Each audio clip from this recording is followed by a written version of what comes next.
Yeah. Hello, everybody. How you doing today? It's a new day. It's a fresh day. I hope you're up, shaking, and baking. So I always say that all my guests are phenomenal people. And this is no exception to the rule. I saw a clip of this gentleman on YouTube. When I saw that clip, I said, no. I must have this guy on the podcast. And I chased this guy. I sent him DMs. I followed up. I'm sure you say that this guy is a salesman. But we are here. Ladies and gentlemen, welcome Mr. Dakbo Willis. Yay! He's a financial trader. He's the CEO of Willis Capital. And all-round great man. How you doing, man?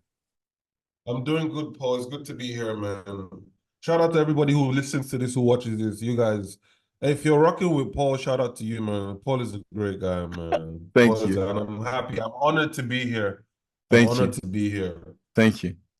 So, Dakbo, when you were 17, right? When you were 17, you saw a movie, Wall Street, Money Never Sleeps. Yeah. And that movie, started something in your brain. Talk to us about exposure. Why is that important that we expose ourselves to positive things? Because we never can tell what that can trigger in us. All right, so I'm going to start off with this quote, and I'm also going to end with this quote as well, right?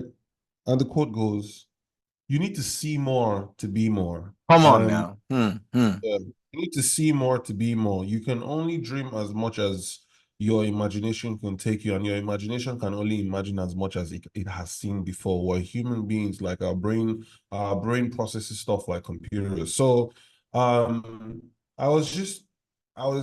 just finished high school in Lagos, Nigeria, and whilst my friends were getting ready to obviously write their WAEC exam, I knew like the classroom wasn't exactly meant for me. So I was already trying to kick off a business idea in my head. I actually wanted to go do a transportation business. I had done the whole math and everything, and I wanted to be a bus owner. So I wanted to be like my boss to go from like, well, I'd calculated everything, and I went to one of the best high schools in Lagos, like very expensive. My family had spent a lot of money sending me there, and only for me to come back.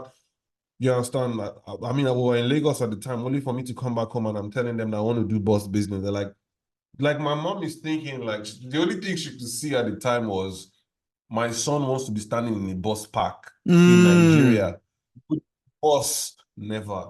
So I couldn't speak to my mom about it properly because she wasn't on it. So I had to start going to family members. They obviously, you know how uncles and aunties are, come today, come tomorrow, come today, come tomorrow, come today, come. They put together Excel spreadsheet, proposal, this, I went to do blah, blah. I was barely 17. And then one day, obviously, I was just knackered and beat up. I think it's God, to be honest. Yeah, for every time they've asked me this question and I've narrated the story, today is the first time I'm actually acknowledging the fact that I stumbled on that movie that day because of God. Yes, I won't lie to you. I just turned 30. Today is what? Yeah, happy birthday again. Yeah. Thank you. I just turned 30, and turning 30, I just made me realize a lot of things is God, but let me not digress. So I'm exhausted on the dining table. I'm eating. My uncle, who is in the hotel, because our family house is actually Port Harcourt. So my uncle at the time, who was obviously my grandfather's only son, me and him are just in the living room. And I'm just so beat up. I'm so exhausted from I'm so exhausted from all the running around and all the come today, come tomorrow for my boss business. I'm just eating food on the dining table, and he's watching the movie, and the movie happens to be Wall Street Money Never Sleeps by Michael Douglas and Shia LaBeouf. And I'm watching the movie, and in the movie, I kid you not, this guy, he's a young investment banker, right? That's right. He's a young trader / investment. And I'm just like, this guy is young. I like New York. The buildings look nice. Okay, so now I'm interested, right? This guy is wearing a nice suit. I don't even see me on my Instagram. I'm always very right? So the Rolex, man. He caught my attention, and I was like, okay, now I'm watching the thing, and then in the movie, the guy gets a bonus check for about 1.4 million US dollars. Wait. What? So I asked my uncle, please, DSTV, press I. I said, please press I. Let me Information. let me see what's going on. Press I. So he pressed the I, and I read it like, oh, it's a Wall Street trader and blah blah blah. So I'm watching the movie. The guy has a very nice apartment in Manhattan. He drives a BMW bike because obviously overseas people ride their bikes. You can ride your bike to work, not like in the Western world and in West Africa where they feel like riding a bike is for like riding a bike overseas. Nice Yes. BMW bike, Yeah. very nice apartment in Manhattan, which is the equivalent to Canary Wharf Yes. or maybe Bridge exactly. He at the time Blackberries were in vogue, so it's called Black. Nice girlfriend, man. So like something I saw after the movie was done. Obviously, I'm trying to have a conversation with my uncle. I'm like, yo, you need to tell me more about this stock market thing. What's Mm-hmm. going like I need to be I like I think I just found my calling and just by watching the movie. And Mm. a lot of people always ask me, like a lot of people always have fancy stories as to how they found their calling in life. Mine was just by watching the movie. And I'm gonna own that with my chest. So Mm. yeah, that brings me back to my quote initially. You need to see more to be more. I saw Manhattan real life on TV. And then after I was done watching the movie, my auntie came home. One of my cousins, obviously my mom's cousin, she's my Yeah. auntie. So she comes home and then a conversation with her about what I just discovered. Yeah. Um, I've always been a bright kid, not bright in the classroom, but bright outside of the classroom. I've always been able to relate with like people way older than I am. Mm-hmm. Um, so she comes, I'm having a conversation with her, and I'm telling her, yo, like stocks, and I saw this guy and blah blah. She's like, why don't you start with the Nigerian stock market? Like, do you understand? Try your luck. And I'm like, can I do that? She was like, yeah, you can do that. I hope I'm not telling the story and then answering more No, no, questions no, right, that you right, want to yeah. ask me. Yeah, yeah, yeah, yeah, yeah, right, yeah. Carry on. Yeah, because that You forms the go. All right. background of our conversation. Yeah. Okay, that's fine. I'll give you me. I'll tell you everything. So, and she was like, yeah, try the Nigerian Stock Exchange. And I was like, they got one here. She's like, yeah, you can. That what you can do is if you check the back of, she's like, check around, check the back of the newspapers. If you look behind the newspapers, you see the Yes. closing price of the share. Yes. I'm like, yo, so what are, because in the movie you can see what they call tick charts, right? Yes. You see the prices Yes. On going the like this. screen. Yeah. So yeah, exactly. So that was so she was like, yeah, we have our own version of the tick chart. It's just Yeah. behind the newspaper. Oh God. So I like so this is the evening. So I literally grab what's it called, the newspaper, and then I check it, and she goes, yeah, and she says to me, I think your grandfather, may so rest in peace. I think your grandfather had some shares. I see him like daddy had shares. I was like, yeah, daddy had a lot of shares. So she's like, yeah, so just grab it and then just try and figure out what's going on. And I think she gave me the formula at the time. She goes, so if you need to check how many units he has, or back in the day they used to still send dividend slips through your PO Yes. box. Yes. Yes. Yes. There's a PO box somewhere in Port Harcourt. It was close to OGRA, like behind Nitel office. Yeah. So we used to bring it, right? Um, so yeah, obviously I went through the dividend payout, and then on there it shows the unit. She was like, okay, so you take this one. So me and her sat on the dining table. Bless her, bless her. Anyway, I'll leave that for another time. So she sat down with me and taught me how to calculate the value of the share. Mm-hmm. And then we got to Guinness. And Baba's got like 26 million naira worth of Guinness shares. I'm like, eh? Mm. Oh Mm. boy. Guinness is the big deal, son. And then we Yes. get to, Yes. I mean, we were obviously looking at tantalizers and AIT and those other, Can you imagine tantalizer? Wow. like they were listed, Yeah. Dunlop. Listed. Yeah. Dunlop was, thank you. So now like I know what I'm saying. So Yeah. these are those Shere Cambia shares. So we get to Nestle and we get to Zenith Bank, and I'm doing the math and I'm seeing some heavy units, and I'm doing some shares at like 10 million, some 26 million, some this, some that.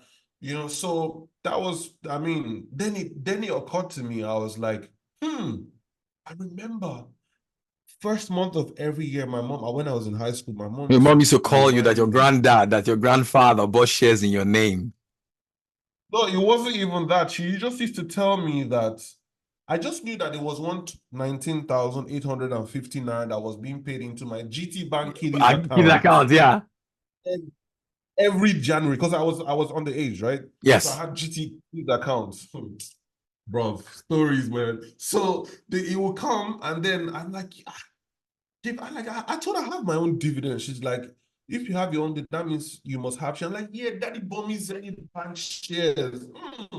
Oh, that was it. Oh, I started turning the house upside down. I had started turning the house upside down, looking for my shares, and then I eventually so I called my mom. I was like, Mom, that money that was being paid into my account every January, like how far that money, like these shares must be like who is that? What is coming? What company is that? She's like, Daddy bought you shares. Remember Zenith Bank? I'm like, Daddy bought me shares. What he doesn't know because my granddad had passed away. Do you know what I'm Yes. saying? So I started looking everywhere in the house and all of that, and then obviously I'm 17 now. You start at 16, I started stealing the car to drive up and down, and then they Yeah. catch you, and then you're 16 now. Since they've caught you driving, since you say you want to be driving, now you turn to driver. Yeah. So you know how it is, right? In African Yes. household. So no need to steal the car again to sneak out. Yeah. Guys, I wasn't stealing the car technically. I was just driving up and down. Anyway, Yeah. so now you no longer need to take the car without our permission. We're going to get you a driver's license. Obviously, it's Nigeria. Anything goes. So you can get your driver's license at 17 and you can drive wherever it is you want to go to, provided you obviously do some errands. So I had a car with me. And then I remembered my grandfather's stockbroker because he used to sit. I hope I don't start crying before the end of this podcast, but this is the living room. Literally, I remember his seat being next to the landline. Okay, I Okay. remember him calling a stockbroker called City Code. So he would speak to I them know as City Code. Yeah. City Code Securities, and he'll be moving shares, buying more. You know, it was a big boy, the They government used to boy. be in Like a he was, place called Cocaine Avenue around Port Harcourt that time. I think so. Something like that. yeah, I think so. But they eventually moved to D-Line. So they, Yes. Yeah. yeah. So what's it called? So I now went online and looked for City Code, and apparently they had just moved to an office in D-Line. So I went there, I explained myself to them and everything. So I think they got in touch with their Lagos office, and they were like, okay, yes, we know this man. He was one of our big customers and all that.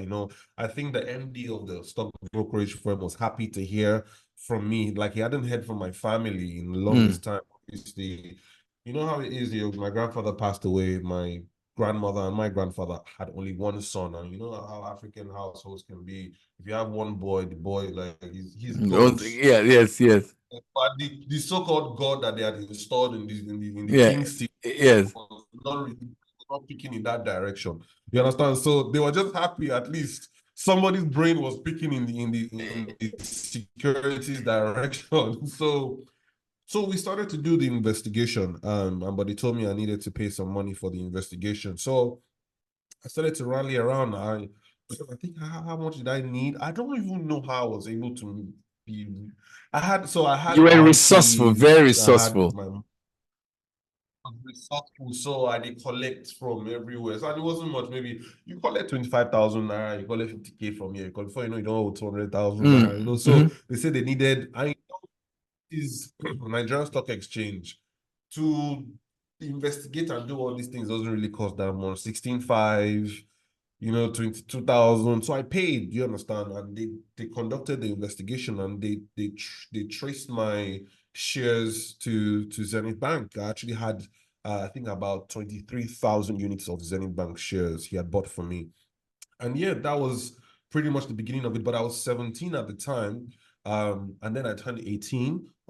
So I quickly went to Access Bank and I created a current account. Yeah. Bro, this process took like better part of 8 months.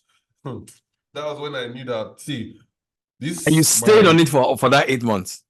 I was on it for 8 months. I discovered it Was that in when you started watching January. I did Bloomberg? not. Was that when you started watching Bloomberg obsessively?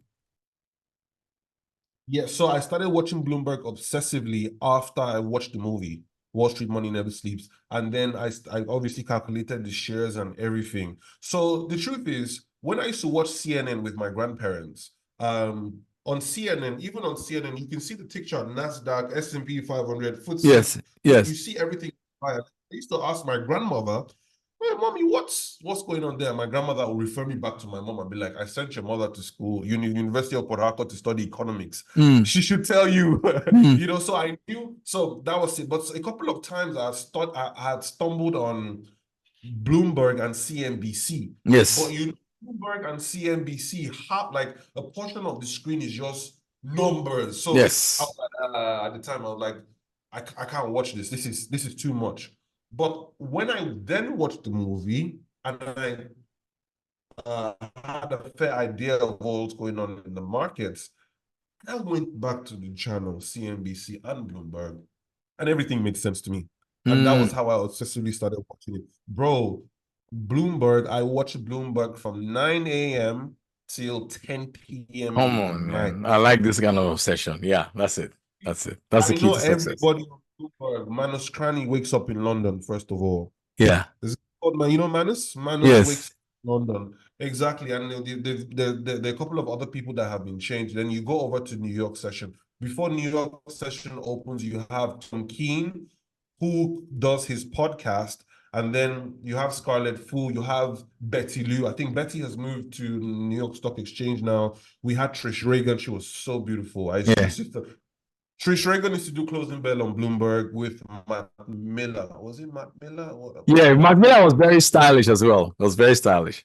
Yeah, It was yeah. very You stylish. saw his suit and Yeah, it was very stylish. Yeah. that, and then you obviously go over to CNBC and watch Jimmy the Crammer, and then I used to watch it every time, and then obviously they had a lot of nice adverts. Franklin Stapleton, what's the name of that company? Franklin something, and FX Pro. Then you start seeing the Forex brokers advertise their products, markets.com. And everything, and then and in those adverts, you could literally see Wall Street, the build. I said, You said you I were said, so obsessed by it that you knew where the bull was facing.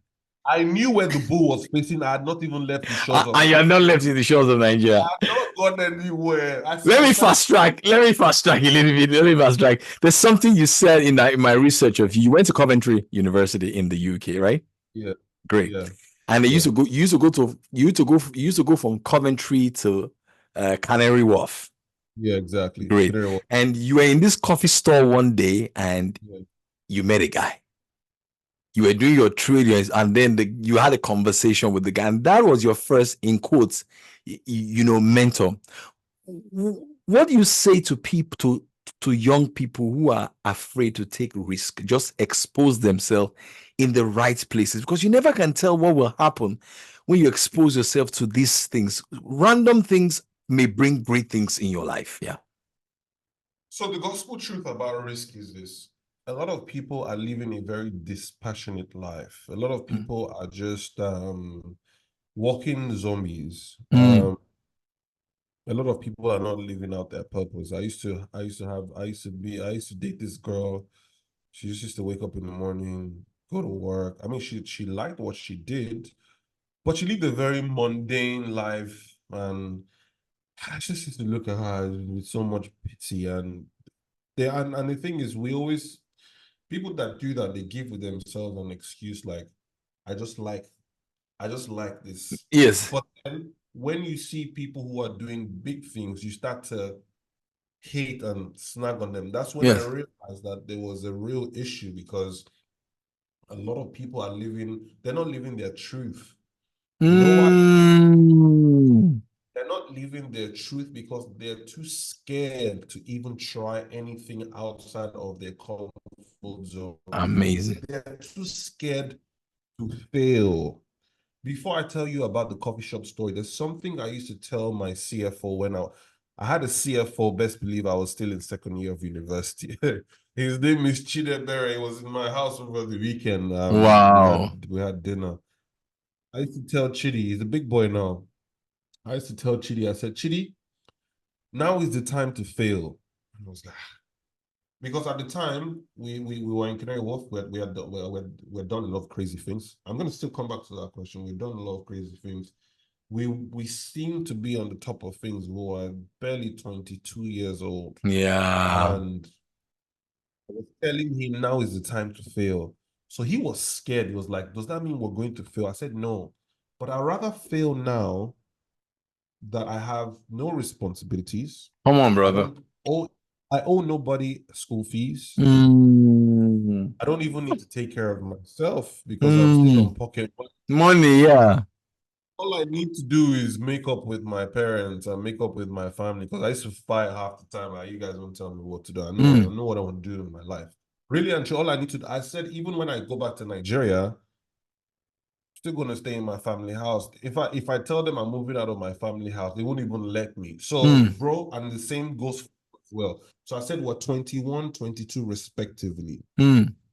Now is the time for us to fail. So my imagination knows no bounds. I want to Come on, try man. everything that I Mm. can possibly put my, Yes. Yes. and Yes. that's what exactly what happened. We went for the stars. By the time I was in my second year in university, when my friends were going off to do their internship, they managed. That's the people that they gave internship to, because Mm. those UK banks, they will only pick the top. If you're not from London School of Economics, you're not from um, um, Imperial College, you don't want to listen to what you got to say. And I'm in Mm. Coventry University, like that's not the best universities, if we're being Mm. honest. Mm. Um, so whilst all my friends were scrambling to get an internship, I told him, I said, yo, Chidi, you know what's gonna happen, bro? I made some good money off trading. I'm gonna go to Canary Wharf. I'm gonna go rent myself an office for the summer. You say call Regus. Yeah, I called Rigas. Regus. I called Rigas. You know Oh, me. like it's a badass movement. Yeah, good. I still have the We're taking pictures. the whole floor, man. I told Rigos, give me the floor. They said for how long? I said I'm only here for 3 months, 2.5 to 3 months, and then I want the floor. Let's have the floor. And it's crazy because I was there. I used my last money for us to go to London. Went and shopped, rented an S class. It's not today I started using an S class. I've been using an S class since Mm. I was 21. Went to TM Louis, House and Curtis. Mm. I was on Regent Street. I was on Oxford Street. You know, bro, I did a madness in Canary Wharf, and I said to him, "Bro, it's now or never. I need whatever is gonna happen is gonna happen." But it's crazy, Paul, because I did fail. I'm not Yeah. gonna come on say like a Superman story. We got there, we conquered the Yes. world. No, but the best part of the failure was I failed, but I failed forward. Yes. Do you know what makes me so successful today? I know all the things not to do. Yes. Can I give you a mental model for that? Charlie Munger said that he calls it Yo, inversion Charlie, thinking. He said you're that so ready. he said, don't I love that man. Yeah, That I should gift you his book when you're coming for the summer. Don't buy it. His latest yeah. book is called the Poor Charlie's Almanac. I bought it Mm, for all my big friends. I'm gonna buy it for you. So I'm gonna give that mm, to you as you come for the summer. So he said that don't ask yourself, how can I have a great marriage? He said, ask mm. yourself, what are the top 10 things that will destroy the marriage? Do the opposite of those. Yo, Charlie's a smart guy. Smart That was a dude, good man. one. Yeah, a good Do one, the yeah. opposite. Do the opposite. The So opposite. inversion thinking. So that's what happened to you. You failed forward. You made some I wrong feel, bets. You made some wrong bets, but hey, you learned. yeah. Let me even tell you one quick story, right? So one time I'm in the office in Canary Wharf, and then one Nigerian guy sat there. So we're taking most of the floor, but the Rigos also had like some pods, some small pods in Yeah. the lobby. Yeah. And then the guy had seen me like, this guy is young. Like, what is this young boy doing? Like, what are you doing? But he couldn't ask me because obviously everybody wears suit and ties. So Yeah. who are you to ask me? What are you doing here? That Exactly. kind of thing. So, but he obviously tried to strike conversation with me and everything. And one day He saw me at the elevator. I was so stressed out. Money we were expecting to come in wasn't coming in, and he could tell, like, you could read the body language. Like, are you good? I was like, yeah, I'm good, I'm good, I'm good, I'm good. And then he just tapped me on my back. He said, bro, you're doing a great job, man. And I was like, you think so? He was like, trust me, you are doing a great job. Yeah, and the rest they say is history. We went there, came back from Canary Wharf. I didn't have any more money left with me. But today, I think Uncle Aliko needs to watch his back because I'm coming from number I'm one telling you, because man. I'm telling you, man. I'm telling you. that's it. That's it. That's the vision for me right It's very now. powerful. There's something that you said, and I really like that point where you were in Dubai, they flew you to Doha on a private jet. That was when you entered the private jet for the first time. Of course, now you fly private a lot more. And then when you go to Doha, the people, the potential clients there, now they're your clients. Yeah. First, they offered $150 million. You guys discussed to reduce it. But there's something the guy said. The guy said, Dakpo, I watch your YouTube videos. I even took your calls. I thought that was very, very powerful. Like, you don't know who's watching you. Can you speak to the fact of, the power of content and how it has helped your business as we begin to tie this up? Yeah. So,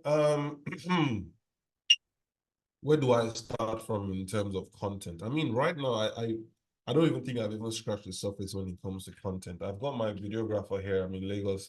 We literally just had a lunch with the Prime Minister of Grenada. That's why I'm actually a bit late. He flew into Lagos. Yeah, fantastic. So, I mean, those kind of high level stuff, I even have to carry my videographer around. So to answer your question, content is king. Don't play with content because content changed my life. It wasn't trading that changed my life. This is not a trading podcast, so I think I'm at liberty to say as is. Trading didn't change my life. Content changed my life. Come on now. Because content now started to amplify my skills. Did it affect your deal flow? Content started to did it increase my deal flow? I mean, you're trying to get to me, bro. What do you mean if it affected you? You multiplied my deal flow. You the amount of transactions like, do you know? And I'll even tell you, there's even a downside to it because then you have too many deal flows coming. But let me talk about content itself. So, I mean, I flew to Dubai. I spent most of lockdown in Nigeria with my mom and my grandmother. I'd flown back to my family house. Obviously after being in London for so long, it was long before. So I flew to Nigeria to be with my mom and my grandmother. I wanted to be with them throughout the entire because we didn't know what if the world was going to end. It was yes. times. So I was in Port Harcourt back where I learned how to do everything from after going to Canary Wharf and everything and blah. Fantastic, amazing life in the UK. So I was back in Port Harcourt and I got time to really think and process everything. And I remember when I used to live in the UK, I used to do a lot of live speaking events. Open at several universities, University of Nottingham.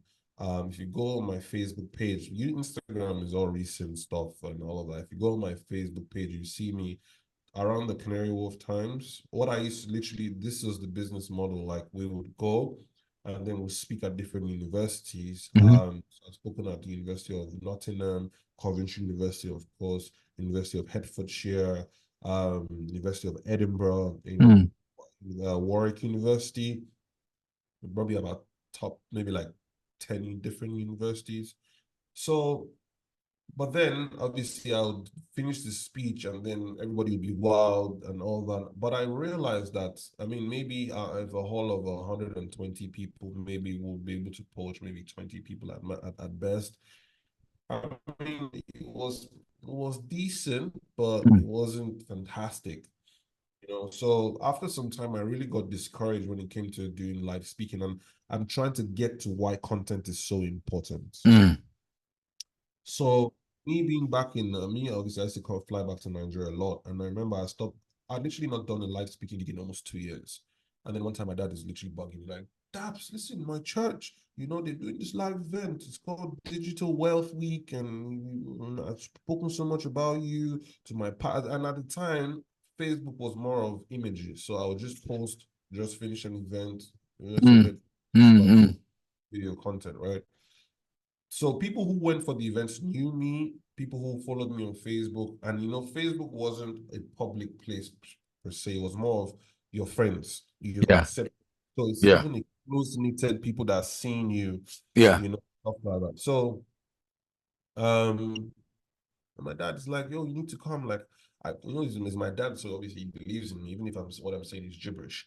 So long I go to the church, and then um I ain't been on stage for 2 years. I panicked.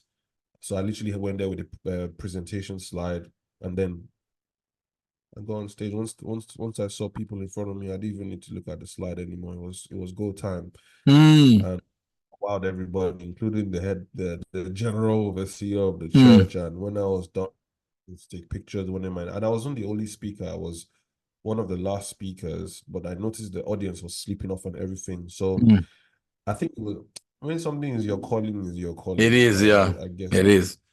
So I think one thing that is my calling is actually my ability to Communicate. speak to yeah, communicate. Yeah, Yeah. that's one of my strongest assets before even trading. So Mm, I was wow them and everything, and I was like, okay, wow, like that gave me the confidence. Okay, I still have it in me.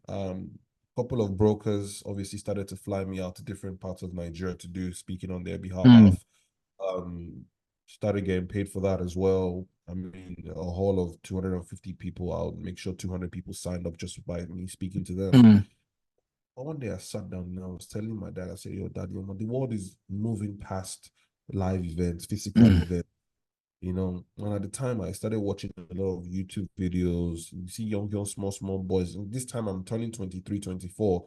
I'm seeing 19, 20, 21-year-old boys on YouTube driving Lamborghinis. And I'm like, I'm not Yeah. looking.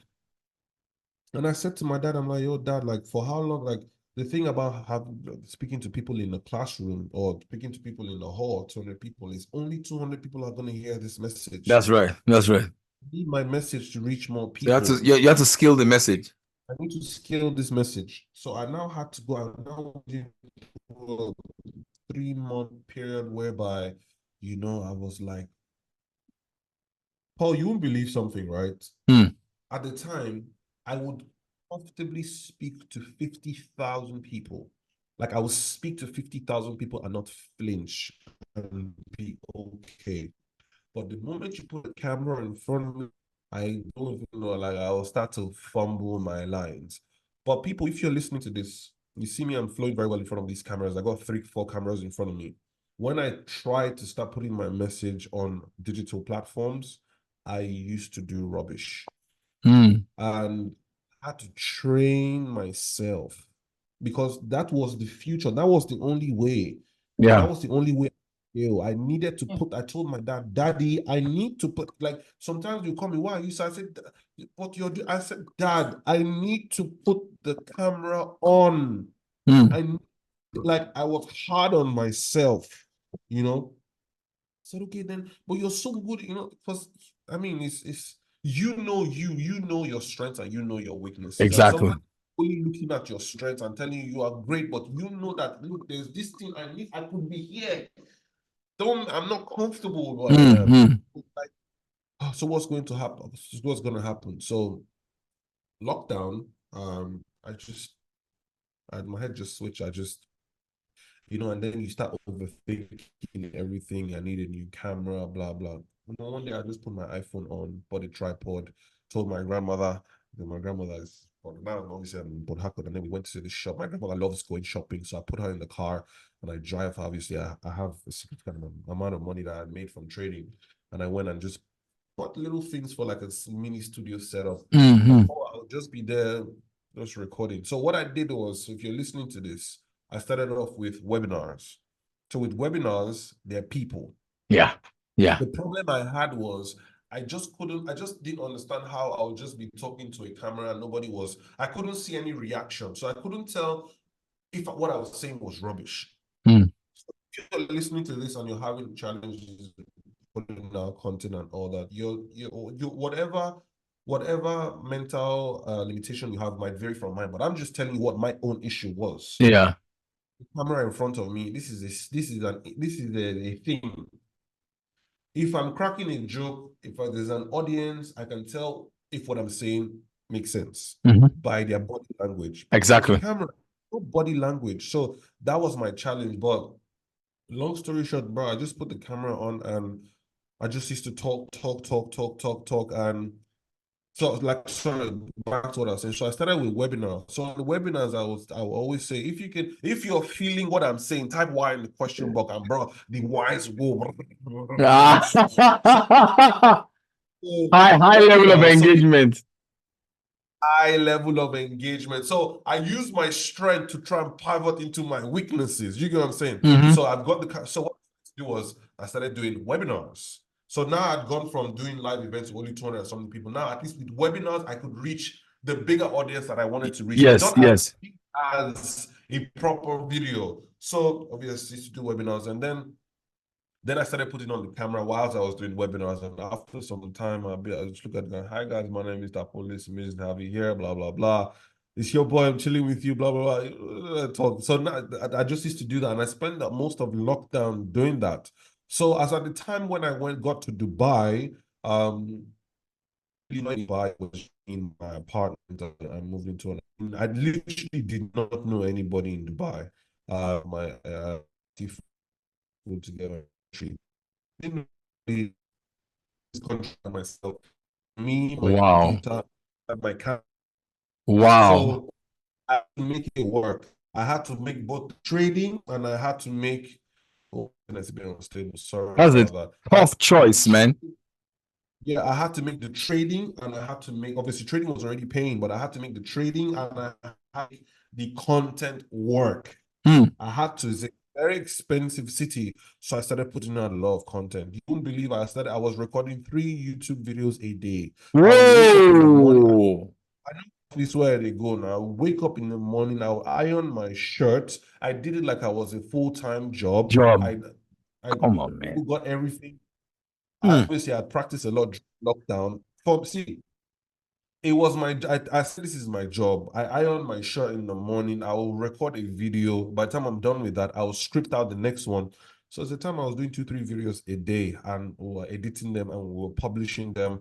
And the channel just started to gain some traction. And obviously I started putting out a lot. So obviously I was trading, but whatever thing it is I was trading, I was doing the analysis, I would publish it and then I would trade it.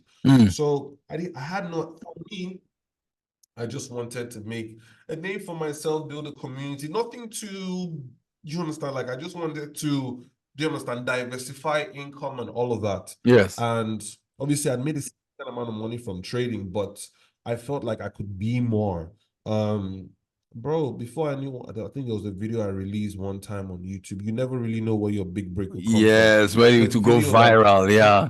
the video that took things to the next level actually was when I had just come back from Qatar. So before that video, all the trader talk videos I was doing talking about the markets, I didn't know people were watching. Like I didn't know it was going beyond. I thought it was just my webinar audience people and a couple more people that were watching. I had no idea that I'm talking chief investment officers of top hedge funds were watching my shit. I had no idea. You really never know who's watching You you. never can tell, man.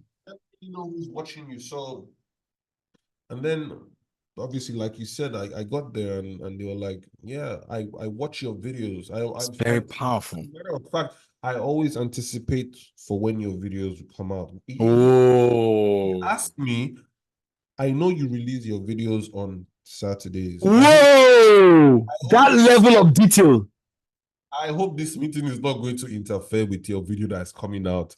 I told the guy, as he said, because I'm in a trade right now and I need guidance. This is what he said to me, you know.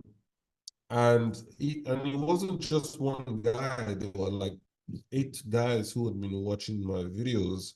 And I was like, wow, they're taking my courses. But because trading it's an extreme sport, if you get what I mean. It's tough. in there. The markets are crazy. Mm. To see somebody, did it go off?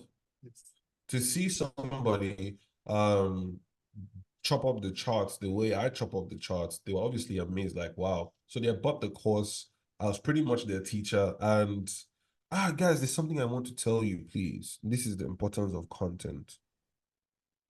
There was a contract I was chasing in Nigeria 2018.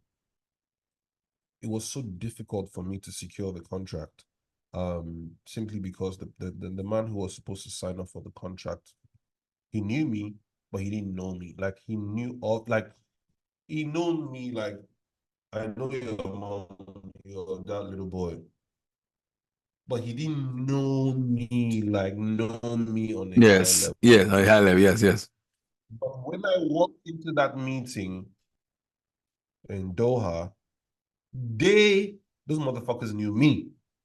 So when you are doing business with people that already know you, it's a done deal. Yes. And now they can When know you. They can know you virtually now. Yes. So moral of the story is the contract I was trying to chase in Nigeria, the guy was doing me, do come today, come tomorrow, come today, because he never seen my like, at the time I was a nobody. If we're being honest, 2018, I didn't have anything out there on the internet properly. Mm. But you're talking 2021, yeah. I had so much content on the internet. They were begging me to give me their money.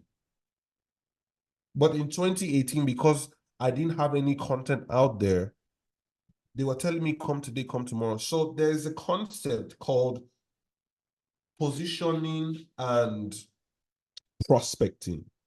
What most people do is they're prospecting. Mm-hmm. They put together proposals. They're chasing this person up and down the whole place. Nappings, Shell, NNPC, this, that. You're chasing all the big men up and down the whole place with your proposal. That's called prospecting. That's the wrong way to go about it. You need to position your damn self as an authority. Yeah. And then you start to attract. Yeah. Don't prospect, position. And the only way you can position is through content production, Mr. Paul. So that, for me, content, like, I can go on and on about content, So will glue powerful. everything up. So Powerful, powerful. powerful. If you're Like, watching this, put some content together, man. it's Do very yourself powerful. content Wow. together. Yeah. Like, I know that your time is very, very valuable. I'm really loving this conversation. So, a quick fire round. What's the one book that you've No, I've gifted got to time. people the most? Except you got somewhere to be. Great. Have you got What's the somewhere to one be? book? What's Have the you got one some, book? No, no, no. have, What's the one book that you've gifted to people or you've recommended to people and say, you got to read this book? a book? Okay. I don't read books, by the way, but I'll tell you. What's the book that I've read from cover to cover? Um, ooh, give me a sec. Okay, there's a book, I can't really remember the name, but there was Warren Buffett's book. It's the book, it literally is got it's got cartoon, like, it's Warren Buffett's life story, but it's got cartoon characters inside. Yeah, I think I've seen that book. Yeah. So that is for people who struggle with finance and investing Mm, and mm, don't, mm. like, most finance books out there are very Boring, yeah, yes, complex, yeah. boring. Yeah, but that one for me was very exciting because everything they were talking about, everything Warren did, I could see the pictures. He was a newspaper man, a newspaper boy at the age of 8.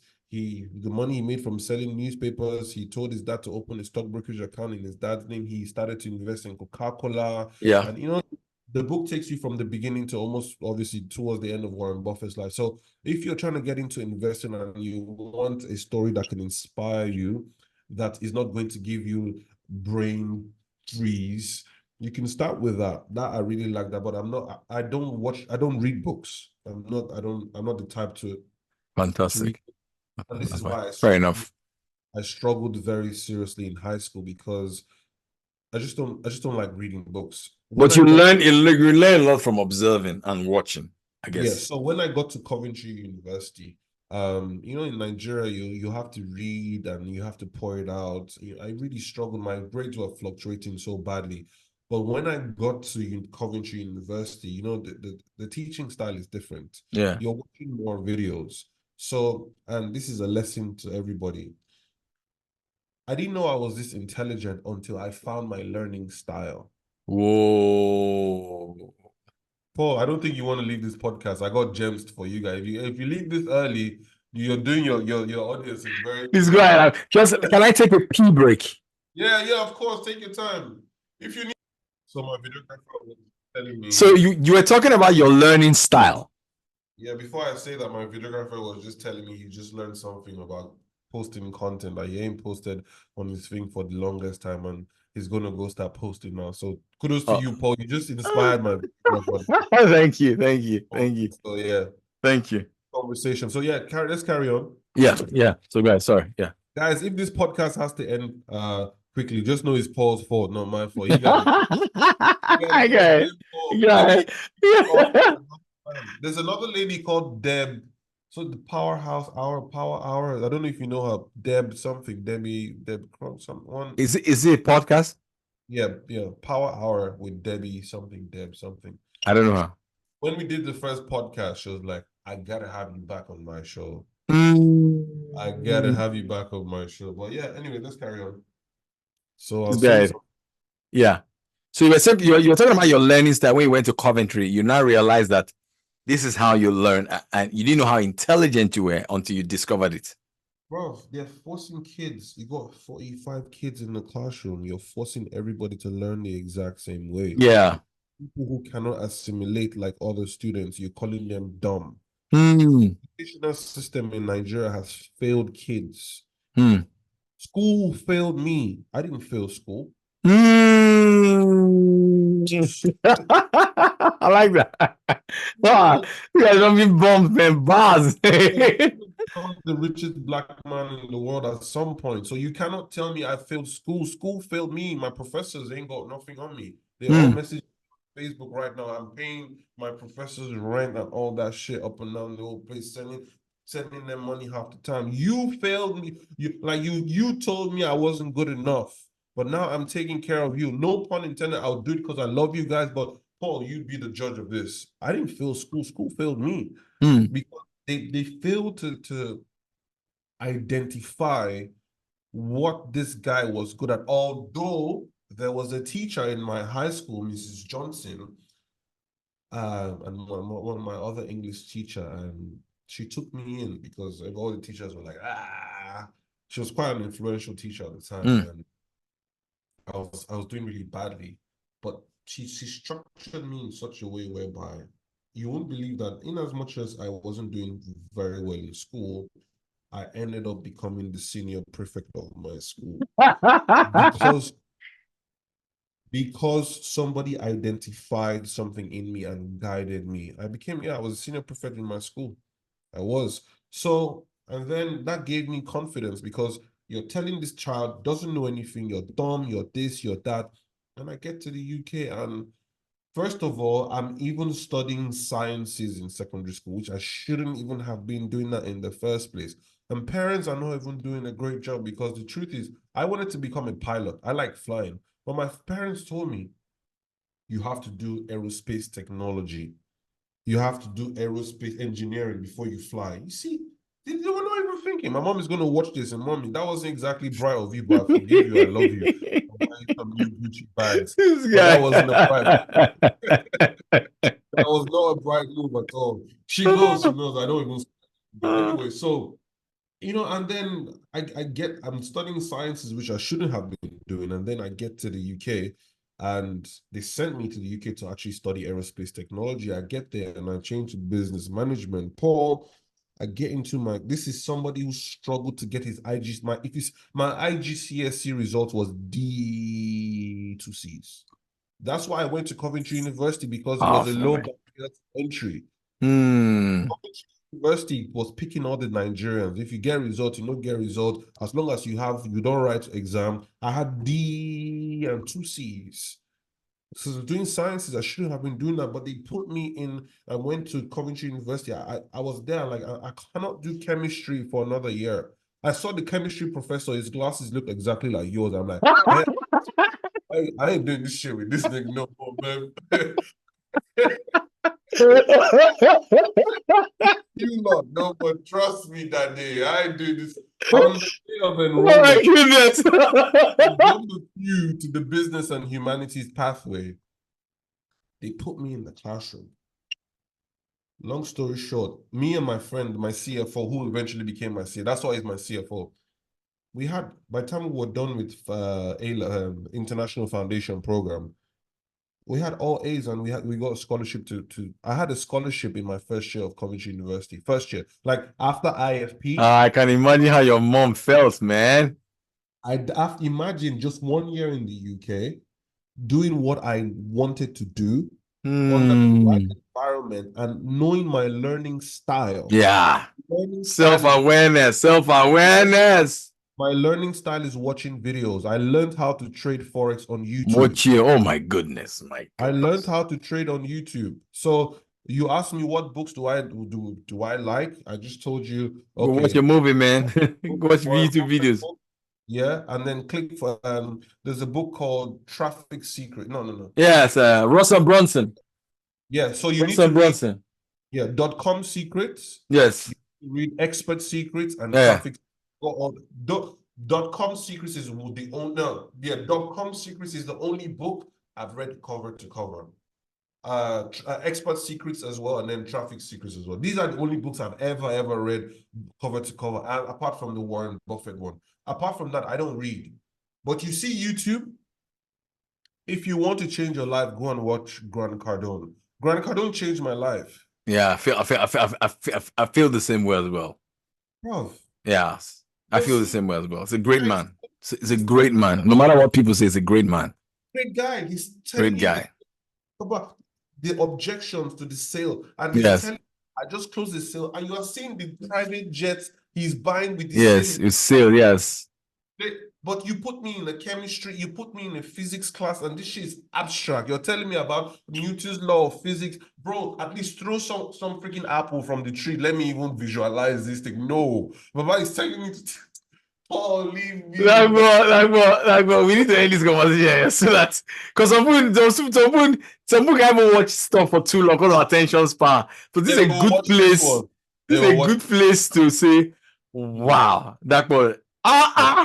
One man, you have 10 lives. Going. I got stories for days, man. Do you know what? Steve, let's look at the reaction from this podcast. Exactly, and then we can do a part 2. If it's good, you really like it, come back with other more detailed questions that you didn't ask me here. I'll blow everybody's mind. I'll come teach them something new. All right. This is so I can stop it now and then we can just gist for a little bit, and then we can. Yeah, you gotta go. we